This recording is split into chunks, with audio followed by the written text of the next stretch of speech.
Гэта Еўрарадыё, мы ў жывым эфіры. Можа Еўрарадыё, Еўрапейская рада для Беларусі. Можете отказать нам на пытанне, калі ласка? Я буду на русском языке. На русском языке. Скажите, калі ласка.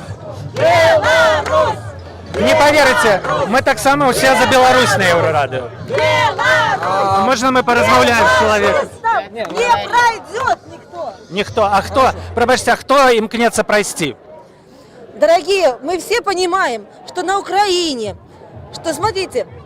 В Украине фашисты, да? Подождите, США, Америка 80 Там фашисты в раз США. препятствовала выборов в 45 странах. Панама, Иран, Ирак. С 50-го года они смещали. Грузия, Украина. Мы хотим тоже такое же. І в Україні так само, да? Наадварот кажуть, що Росія вмішувалася у вибори у США апошнім часом. А вы глубже копните. Да мы Вы копаем немножко- так глибоко, як можемо, поверьте. Так все ж таки, які... А вот посмотрите, я выбирала Лукашенко. Скажите, які фашисти погрожають Білорусі? Россияне, потому что я сама лично слышала их говор, только российский говор. Они брали детей 12, 13, 14 лет, били их палками, заламывали руки, насиловали в этих машинах. Я специально пробегала. Нет, это они сами сказали, мы с России, неправда. Это вы говорите, не они. Нет, а вот посмотрите, у народа самодельные плакаты, а здесь какие флажки, плакаты выдали, а у меня сколько знакомых за 100 рублей сюда погнали, 100 рублей. Живем в хорошей стране, и мы не дадим Дадим выказаться другому страну. Да, давайте ГУЛАГ здесь сделаем и тюрьмы, как он обещал, построим. Пробачте, хто хоче розламати нашу країну Білорусь? Хто хоче?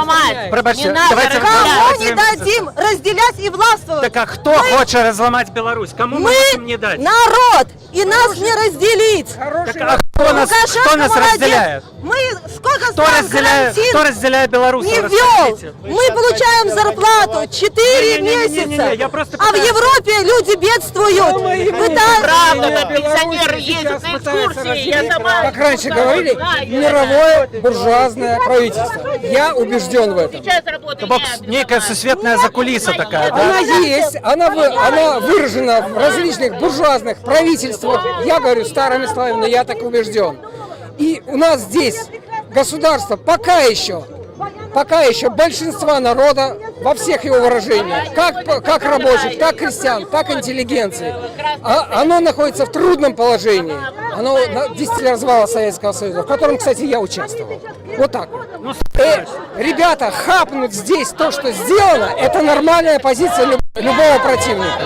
Я это сказал, и я этого придерживаюсь. Ну, принаймні, дякую вам, дякуючи вам, ми хоча б висвітлили, это сусветная некая закулиса. Нет, а конкретно буржуазия Польши, буржуазия Литвы, буржуазия, они организованы по-своему. Это является сателлитом, не вполне самостоятельной страной. Экономика такая.